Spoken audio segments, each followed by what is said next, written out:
Greetings to you all, people of God. What we want to share tonight is very crucial. Very, very important to me and you.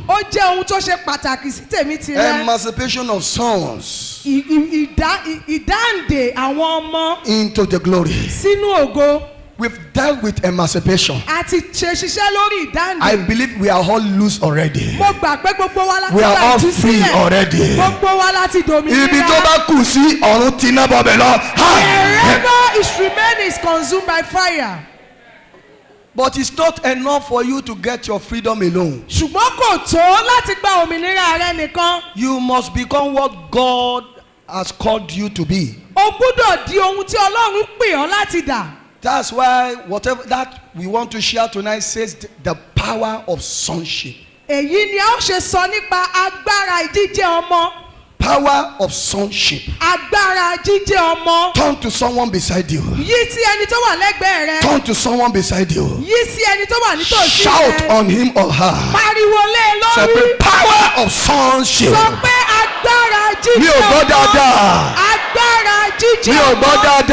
Power of sonship.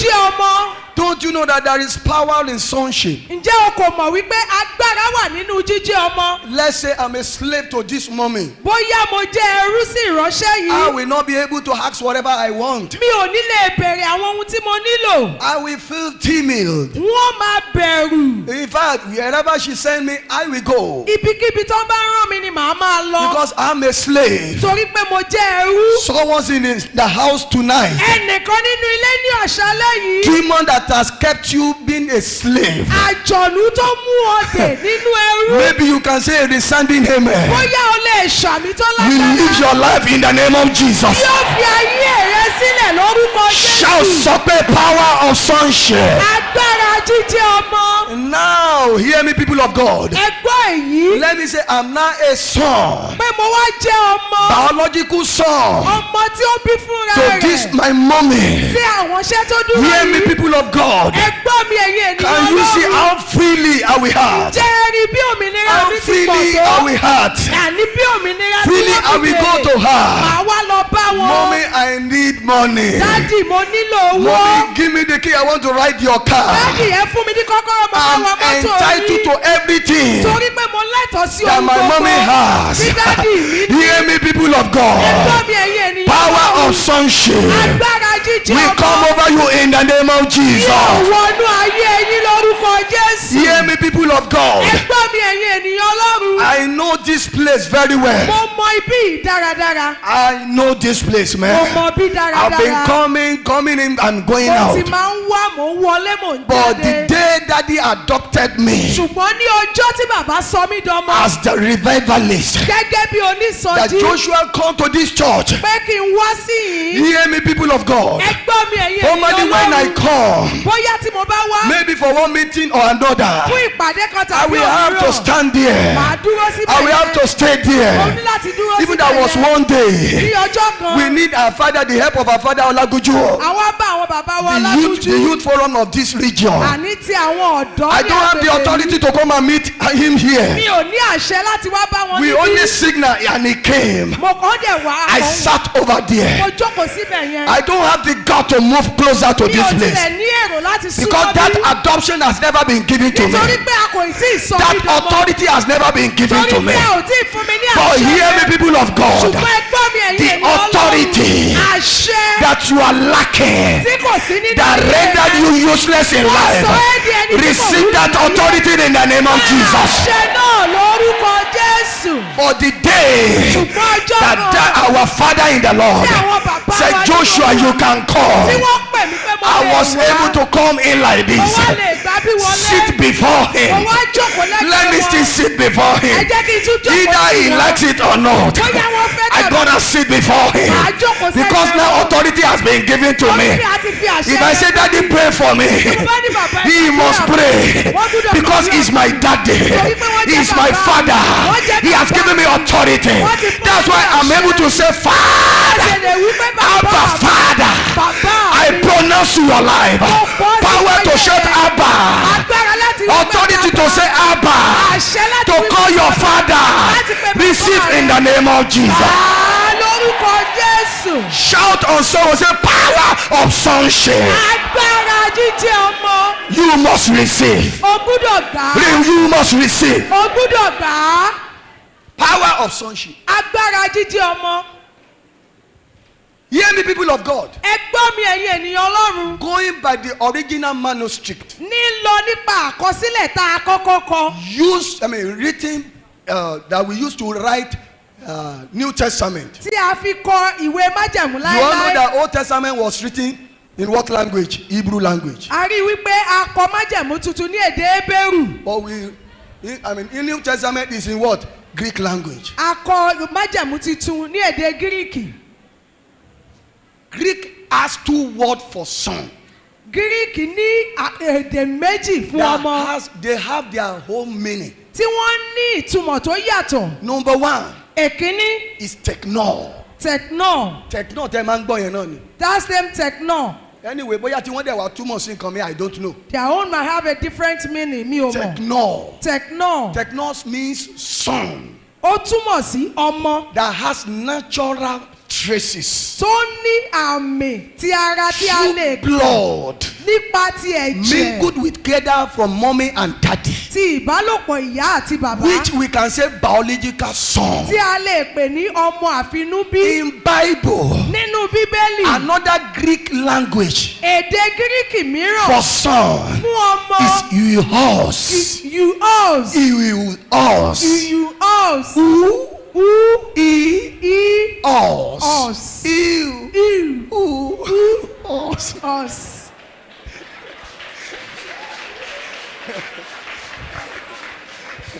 Glory to the Lord. Hallelujah. Because before you can know the depth meaning of any word biblically, you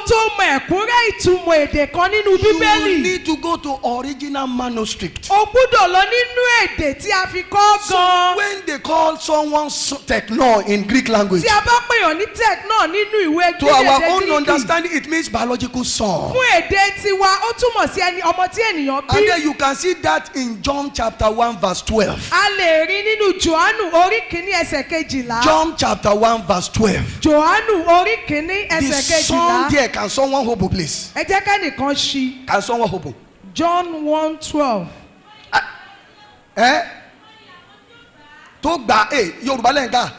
Let me read here. But as many as received him, to then give the power to become son. The son there is techno, not yours. Not yours. Techno. Let's now read Romans chapter 8.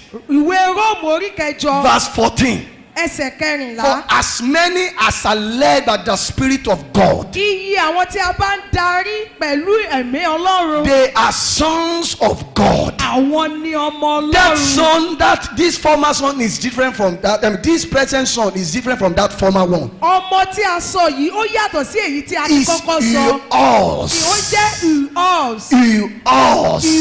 Can someone say techno? Say techno. Say the difference between techno and eos. Techno means biological son. So this now brings us to two dimensions of sons. Two dimensions of son. So on there are two ways to become son. It's either, I'm not a biological son to daddy. So I was adopted spiritually. Can you celebrate me now? I'm now Joshua Oyepetun Ajayi. Put your hands together for me.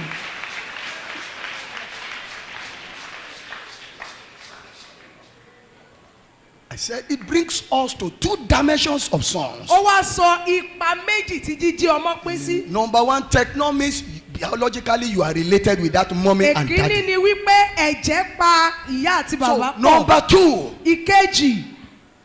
Sonship by adoption. Nípa ìsọdọmọ. Let's now, that is, daddy adopted me. Èyí ni wípé bàbá ti sọ mí dọmọ. Daddy still has biological sons and daughters. Lótìtọ́ ni wọ́n sì ní àwọn ọmọ tí wọ́n fi ara wọn bí. Or whatever they are entitled to. Ṣùgbọ́n àwọn ẹ̀tọ́ tí wọ́n ní. Me too, I'm entitled to it. Èmi náà lẹ́tọ̀ọ́ sí. Out of it is prayer. Daddy has prayed for me. Ìkan nínú rẹ̀ ni àdúrà. Bàbá ti gbàdúrà fún mi. And I pray for you too. Èmi náà wá gbàdúrà fún yín. By fire, by force. Nípa agbára tí You are adopted in the name of Jesus Christ. a sọ yín dọmọ lórúkọ Jésù. Can someone say techno? Kẹ́nìkan wípé techno. We us. Yours. Say I'm yours of Jesus Christ. I'm yours of Jesus Christ. Say I'm yours of Jesus Christ. Mo ti gba ìsọdọmọ Kristi. Now this is where we are now going to. Níbi tá à ń lọ yìí. Number one, you know that Greek language has given us 2 dimensions of sonship. Èdè Greek ti fún wa ní ipa méjì tí ìsọdọmọ kù sí. Are you hearing me now? Ǹjẹ́ ń gbọ́ mi báyìí? And that 2 dimensions, number one is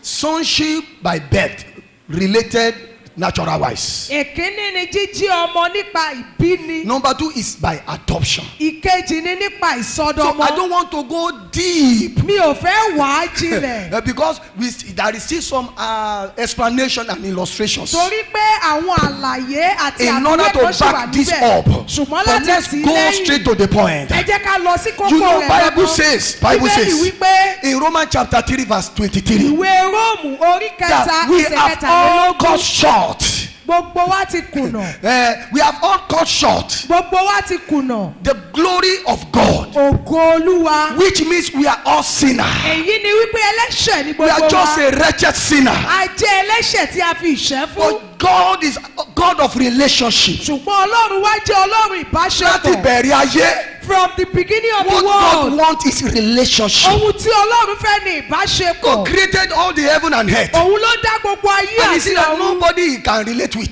Kò sẹ́ni tó lè bá sọ̀rọ̀. Ewúrẹ́ gbá, he can't relate with ewúrẹ́. He cannot talk with the goats. He can't relate with chimpanzees. He cannot relate kò lè bá àwọn ọ̀bọ sọ̀rọ̀. Neither the lions. Kò lè bá kìnìún tàbí ẹkùn sọ̀rọ̀. Come.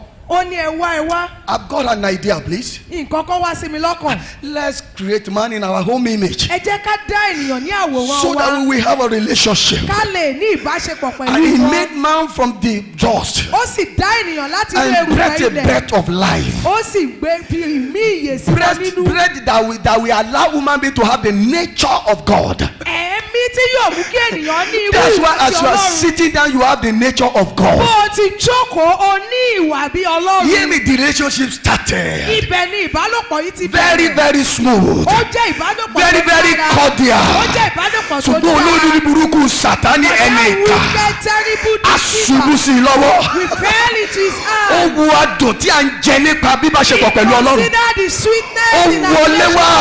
He came in. Ibo ni Sátánì ti rábálá wọnú ayé rẹ̀. Satan entered I into your command him out in the name of Jesus Christ. Mo pàṣẹ ìjáde fún lórúkọ Jésù. Devil dismantle that relationship Sátánì bà ìbáṣepọ̀ yẹn jẹ́. by misleading our mother. Nípa dídá ìnànà He àwọn ìyá wa misled rú. our mommy in the Lord Ó dá ọ̀nà wọn towards rú our father. lọ sí ọ̀dọ̀ àwọn But bàbá thank God wa. for Jesus Christ. Ṣùgbọ́n a dúpẹ́ lọ́wọ́ Ọlọ́run fún Thank God for Jesus Christ. A dúpẹ́ lọ́wọ́ Ọlọ́run He fún knew that we are a Kristi. wretched sinner. Bó tilẹ̀ mọ̀ Mommy, wípé a jẹ́ he knew that we are helpless. ó mọ̀ wípé a kú Demon is tormenting us. Sátánì Devil is tormenting you, you don't know. Sátánì ní wá lára. Sometimes Nígbà míì. devil has made your life to be perverted. Sátánì ti dá ọ̀nà wa rú ó He ti knows yí that tó.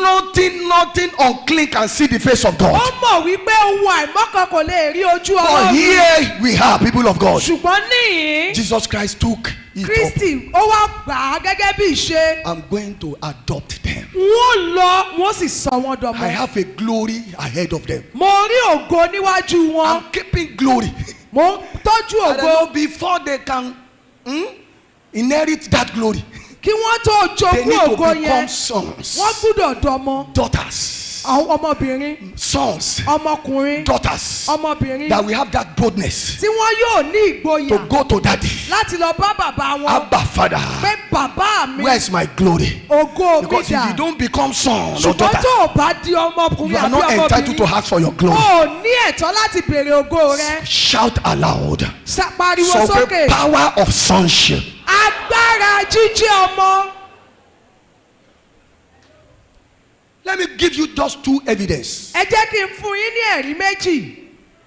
That it means what you can do to become son. Èyí ni ohun tí o lè ṣe láti dọmọ. Ẹ wojú mi gbogbo ènìyàn. Look into my eyes. Sherry, o jẹ́ tètè pa Bíbélì ẹ dé tàbí tó bá fẹ́ kọ nǹkan sílẹ̀ máa kọ sílẹ̀ kíákíá. Better close your Bible and concentrate. Àwọn tí ò jẹ́ ká dùn àgbà lélẹ̀ yìí o. Those are the hindrances to prayer. Ẹlòmíì kì í ṣọmọ láàrin wa. Some people are not sons in our midst. Listen. Ẹ tẹ́tí. Number one. Èkíní. According to John chapter 3 verse 5. Gẹ́gẹ́ bí ìwé Jòhánù orí kẹta ẹsẹ̀ karùn-ún. According to John chapter 3 verse kí ni mo pè? Verse 5. Ìwé Jòhánù orí kẹta ẹsẹ̀ karùn-ún. Jesus answered. Kristi dáhùn. Truly, truly, I say unto you. Lóòótọ́ lóòótọ́ ni mo wí fún yín. Unless a man is born of water. Àfi tí a bá fi omi tún ènìyàn bí. And spirit. Àti ẹ̀mí. He cannot enter the kingdom of God. Kò lè wọ inú ìjọba Ọlọ́run. Kingdom of God lies your glory. Àní inú ìjọba Ọlọ́run ni ògo rẹ̀ wà. Hands of God lies your glory. Ní ọwọ́ Ọlọ́run ni ògo rẹ̀ wà. That's why that Roman said, then we have the power to say, Abba, Father. Àbájọ tí ìwé Róòmù fi wípé nígbà náà la ó ní agbára láti gbé bàbá. Unless you are born of water and spirit. Tí a kò bá tí ì tún ọ bí pẹ̀lú omi àti ẹ̀mí. That's number one. Èyí ni èyí. If you want to become a son. Tí o bá fẹ́ di ọmọ. For you to be entitled to your inheritance. Kó o lè lẹ́tọ̀ọ́ sí àwọn you need to be born o gbúdọ̀ of water ní ti omi and spirit. àti ẹ̀mí. What does water and spirit mean? Kí ni omi àti ẹ̀mí túmọ̀ sí? It refers to cleaning your heart. Ó túmọ̀ sí físọ ọkàn wa di mímọ́. Cleansing your heart Kísọ ọkàn wa di mímọ́. from sins. Kúrò nínú ẹ̀ṣẹ̀. According to Titus chapter 3 verse 1. Ìwé Títù orí kẹta. Please, because of our time, you can write it down. Àkókò wa. According to Titus 3 verse 5. Ìwé Títù orí kẹta ẹsẹ̀ You karùn-ún. need to clean your heart O gbúdọ̀ wẹ ọkàn rẹ from mọ́. sin. Kúrò nínú You need to ẹ̀ṣẹ̀. flee O gbúdọ̀ from sá. every appearance of sins. Fún ohun gbogbo tó fara If wé you want to ẹ̀ṣẹ̀. see evidence of sin, Tí o bá nífẹ̀ẹ́ ní if you ìjẹ́ want ìsọmọ. to carry the power of sonship, Tí o bá fẹ́ gba agbára jíjẹ́ ọmọ. being born again with power, with water and spirit. A gbúdọ̀ tún ọ bí nípa omi àti ẹ̀mí. Firstly, it means you must clean yourself from sins. Èkíní o gbúdọ̀ wẹ ara rẹ mọ́ kúrò nínú ẹ̀ṣẹ̀. Number two, it means using the word of God. Ọ̀rọ̀ Ọlọ́run ó rí bí omi. The word of God is like water. Very sharper Ó jẹ́ ó than mú. two-edged sword. Ó mú ju ìdàkídà Ó máa olójú ń pín méjì ọkàn lọ. àti ẹ̀mí níyà. It separates the heart Àgbèrè and the lélẹ́yìí. spirit. Jáde. This is fornication. Get out. This is maliceless. Out in the name of Jesus. Jáde lórúkọ That's Jésù. word of God. Èyí ni ọ̀rọ̀ The Ọlọ́run. word of God seems like a broom Ọ̀rọ̀ Ọlọ́run that dàbí ìgbálẹ̀ that you use to sweep your room tí a fi ń gba inú ilé wa. daily. That means you must sweep your heart daily. O gbúdọ̀ máa gbá ọkàn rẹ mọ́ Then you will be lójoojúmọ́. able to be a sons of God. Ìgbà náà ni ó di ọmọ Then you will be Ọlọ́run. able to carry the power of sonship. Ìgbà náà ló lè gba agbára Can jíjẹ́ someone shout ọmọ. power of sonship? Sọ pé agbára jíjẹ́ ọmọ. Water here can mean repentance. Omi lè túmọ̀ sí ìrònúpìwàdà. Can be confession of sins. Ó lè túmọ̀ sí ìjẹ́wọ́ ẹ̀ṣẹ̀ wa. Ojú mi gbogbo ènìyàn. Look at me everyone. I don't know wherever you are watching this telecast. Mi mọ ibi tí o ti ń tẹ́tí tàbí tí o You ń wò. know the power of sonship. O mọ agbára jíjẹ́ ọmọ. There is no how you will see a son to a king. Kò sí bí a ti ń rí ọmọ ọba. He must be called prince.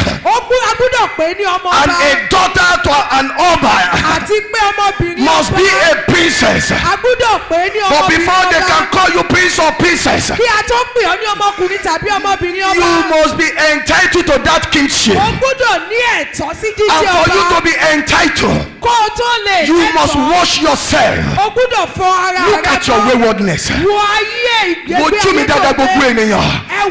You know the time of our God. O mọ irú Ọlọ́run tá a ní. The time of our own God O mọ àkókò is Ọlọ́run now. nísinsìnyí. At the time of our God, Àkókò it's not Ọlọ́run yesterday. kì í ṣe àná. It's not 2 hours to come. Kì í ṣe wákàtí It's méjì not sí. tomorrow. Kì í ṣe It's ọ̀la. not next week. Kì í ṣe ọ̀sẹ̀ tó Bible bọ̀. says Bíbélì wípé today lónìí is the day ni ọjọ́ of náà. salvation. Ìgbàlà rẹ. Rírú omi la wà We lọ́wọ́lọ́wọ́. are the steering Ìwọ of ni kò water. jẹ́ kí yẹ ṣí níbi kíbi tó You bá wà. are the one that should be Ìwọ náà mọ̀ pé enlightened. ìyà ń jẹ ọ́.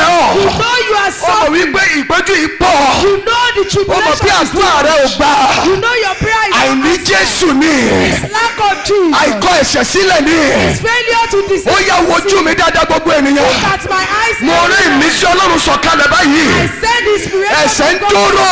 Sun is Ẹ̀ṣẹ̀ sad. ń pa ènìyàn. Sin Ẹ̀ṣẹ̀ ń jẹ ènìyàn níyà. Sin make one Ronú to ẹ̀jìnlẹ̀ suffer. lónìí. Sin deep Òní ni ọjọ́ ìgbàlà. Tonight is Ó dẹ̀ fẹ́ gbà ẹ́ o. You want to Áńgẹ́lì yẹn dẹ̀ fẹ́ gbà ẹ́ o. The Savior Ó wants fẹ́ to yí ayé save rẹ you. padà o. You want to Ó change fẹ́ mú ẹ kúrò nínú ègò. You want to take Ṣé mo rí ẹnìkan tó lè kọ́kọ́ dìde? Can somebody Gbọ́mi dáadáa kó tó dìde. before you stand Tó up ṣetán láti gba ẹ̀ṣẹ̀ sílẹ̀. that is ready to Tó ṣetán láti fi ayé rẹ̀ fún Jésù that is Kristi. ready to give his life Jọ̀ọ́ to máa Jesus. bọ̀ níta báyìí lọ́wọ́lọ́wọ́. How to right Tó ṣetán now láti fi ayé rẹ̀ fún Jésù. that is ready to Torí give bí his àmì mọ́ ní life kí to n gbàdúrà Jesus. fún ẹ. Holy Spirit has Ó sì máa bọ́ lọ́wọ́ ìdè. you will be delivered Ìdí ẹ rárá. be delivered Ìdí from ẹ̀ṣẹ̀. from sin. Òní ni ọjọ́ ìgbàlà. Today is the day Bíbélì of ló salvation. sọ bẹ́ẹ̀. That is what the Kì í Bible ṣọ̀la. says. It's not Ènìyàn lè máa lọ báyìí. one might be Kó dẹ̀ going parí síbẹ̀. and be destroyed. Ọjọ́ ìgbàlà rẹ̀ ti lọ nìyẹn. The day of salvation Ẹ wo is brọ́dà gone. tí mo sọ lánàá. Look at what I Òun said fẹ́ yesterday. kú. He wanted Ó to gba die. Jésù lólúwa tó lùgbàlà. I met Jesus. Gbogbo àwọn tó ti pa ń kọ́. All the people he Tí wọ́n has bá ti ní seen. Jésù lólúwa tó lùgbàlà. If they don't have Jesus. Tí wọ́n as dìgbà their tá Lord àjẹ́ and bá Savior, pa ẹ́. you want to wait Tó for dìgbà the tí wèrè bá pa ẹ́. You want just to Kó o tó gba Jésù lólúwa tó lùgbàlà rẹ̀. before you accept Sódìgbà tí Jesus. Jésù bá fi wàhálà burúkú kan. Sit until Tó God fi sí ẹ lára. problem. Kó o tó gba Jésù lólúwa tó lùgbàlà You rẹ̀. accept him as Ohun your tí ò Lord jẹ́ and kádùá Savior. rẹ̀ gbà. What is in Tí ò jẹ́ kọ́rọ̀ rẹ̀ dayọ̀. that did not Ó give ní you ìgbésí joy? ayé ẹ̀ṣẹ̀. Is your life Èyí of tó ń gbé. that you Máa do? bọ̀. Come. Máa bọ̀. Come. Before I can seven. Kí n tó ka òǹkà Àwọn kan ṣì ń lo agídí. Some people are Ó dẹ̀ fẹ́ yí ìtàn rẹ̀ padà ní o. and he want to change Ó your fẹ́ yí story. ìtàn rẹ̀ padà ní o. You want to change Ó your fẹ́ yí story. ìtàn rẹ̀ padà ní o. You want to change Àwọn your kan ṣì ń lo agídí. Some people Before are I count five. Kí n tó Mo ti reduce ẹ̀ sí five. It's no more Because five typifies grace. Number one. Èkíní, Number one. ìkíní, Number one. ìkíní. Mo rí sẹ́. I see Bí àwọn èèyàn fẹ́ ká èso. that people want to Wọn ò rí come ládà. out. There was no Ládà lè túmọ̀ sí ìrònúpìwàdà. Ladder means repentance. Ládà lè túmọ̀ sí kíkọ̀ ẹ̀ṣẹ̀ sílẹ̀. Ladder means for Kó o lè rí èso tiẹ̀ kọ́. so that you can get your Nínú ìjọ òkè ìgbàlà yìí. in KETU Ó lè jẹ́ ọmọ ìjọ. and you are a Ó ti lè member pẹ́ of the nínú church. ìjọ. You might be Ó jẹ́ máa sáré bọ̀. You better come Number out. two. Two. Number two. Two. Mi ò sọ tí ara mi nìkan. Not talking of Mo ń sọ tí ẹ̀mí ń sọ lọ́wọ́lọ́wọ́. telling you what Òní is ni ọjọ́ ìgbàlà. Today is the Number day of three. salvation. Number three. Ìkẹta. You will to become yours. Ó fẹ́ di Jesus want to adopt you. He's ready to take you. He's ready to take you. Number four. Number four. Number four. He want to adopt you. Ó fẹ́ sọ ọ́ dọmọ. He loves you. Ó fẹ́ràn rẹ. He loves you. Ó nífẹ̀ẹ́ rẹ. He loves you. Ó nífẹ̀ẹ́ rẹ. I know where joy has filled my soul. Something happened. Now I know He touched me and made me whole. One more time, He touched me. Má ṣeré, má jẹ́wọ́ ẹ̀ṣẹ̀ rẹ. Keep confessing your sins. Borí ẹ wá, borí ẹ wá. Keep confessing your Ìdòwú. sins. Ìdòwú. Ẹ̀mí mímọ́ kó bá ń wọnú ẹ̀ lónìí. Ó ti pẹ́ tà tí ń pe ọmọ yìí, ọmọ alàgbà ni. Something happen. Now, this is not a matter for workers. It's not a matter you are in this church. Ó lè wà nínú church kọ́ má ti mọ̀ lọ́rùn. He touched me. Ó fọwọ́ kàn mí. Yeah, He touched me. Ó fọwọ́ kàn mí. I know where joy has filled my soul. What happened? Something happened. Now I know He touched. Ẹ máa jẹ́wọ́ ẹ̀ṣẹ̀ yín. Ẹ máa jẹ́wọ́. Ẹ kúnlẹ̀. Ẹ máa Start jẹ́wọ́. confessing your sins. Wọ́n fẹ́ sọ yín dọmọ. He wants to Áńgẹ́lì tó adopt sọ yàn dọmọ ti dé. The adopting angel is Alágbèrè ni ẹ ò jẹ́ máa sábọ̀. Ìwọ náà mọ̀ pé o mọtí. O mọ̀ pé o mọtí o jẹ́ wá join wọn. O mọ̀ pé o máa mọtí. O mọ̀ pé o máa ṣe pàṣágà. O mọ̀ pé o sì ní boyfriend, o ní girlfriend. O jẹ́ jáde wá. You better come out. Something happen. Mọ́mí ẹ máa jẹ́wọ́, ó máa dẹ̀gbà yín. Start confessing, He will deliver you. Ayé yín máa yí padà. And your life will change for good. Has made me whole. Ẹ máa jẹ́wọ́.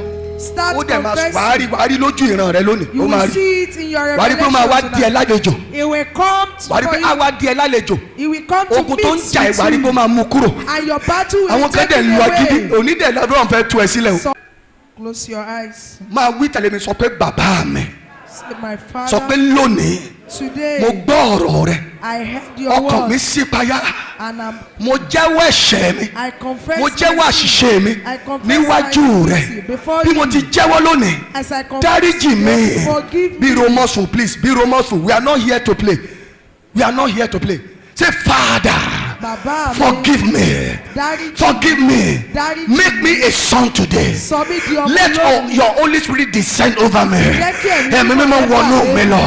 Ẹ̀mí mímọ́ wọnú mi lọ. Tún ayé mi ṣe. Sọ mí dọ̀tun. Sọ mí dọmọ. Má fi mí sílẹ̀. Jésù Olúwa wa. Bí ẹ ti wí pẹ̀lú ìjẹ́wọ́ yín, agbára ìsọdọmọ kó wọnú ayé yín lọ. Amen. Agbára ìsọdọmọ ìpèyìdà. Amen. Jésù Olúwa wa. Amen. Please, ẹ tẹ̀lé wọn báyìí. Follow them this way. Ẹ tẹ̀lé bọ́dà tó wọ waistcoat yẹn. Ẹ pàtẹ́wọ́ fún Jésù nínú ayé wọn. Put your hands together for the Lord Jesus. Put your hands together for the Lord Jesus. Òtítọ́ Jésù lọ fún wẹ̀nú mọ bí àwẹ̀ ọ́. Bí omi ẹ jáde nínú ẹ̀jẹ̀ ọ̀dà òtítọ́. Aṣọ rẹ̀. Àfùfù sí mọ́ lọ́wọ́. Àwẹ̀ ọ́ ilẹ̀ jẹ́ ọ̀dà gúúsọ̀. Àwẹ̀ ọ́ bí omi ẹ̀ jáde. Ilẹ̀ jẹ́.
Amen. Amen. Be seated, please. Bí omi ẹ jáde. Bring out your water. Mo fẹ́ kó bí báyìí. I want to leave the podium. Márùn ló wà níbọ̀ mi lè sọ mọ́. There are 5 here. Ṣùgbọ́n kí n tó lọ ẹgbọ́ eléyìí. Before I go listen Number to 2 this. ni ready to follow.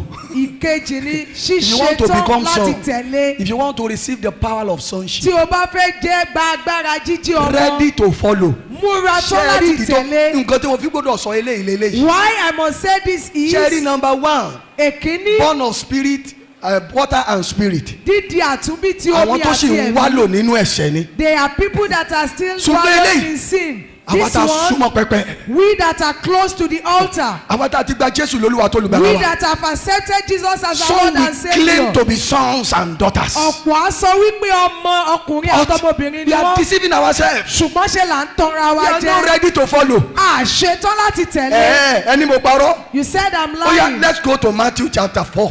Matthew chapter 4. 18 to 20. From 18 and to Jesus 20. walking by the Sea of Galilee saw 2 brethren, Simon called Peter and Andrew his brother, washing their net into the sea, for they were fishers. And he said unto them, follow me, and I will make you fisher of men. Only and straight away they left their net and do what? And followed him. standard. But we call ourselves sons and daughters. We are not ready to follow. And Father said He is going to make them fisher. Is the work of God to make you. It's where you follow.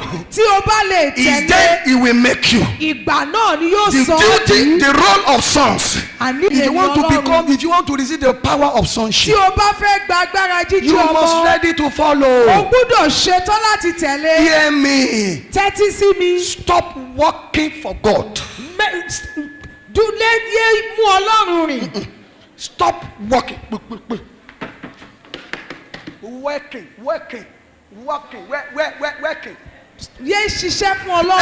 But start working with God. It's good you work with God than for you to be working for God. You can be working for God without being a son. But that is not how you will work with God.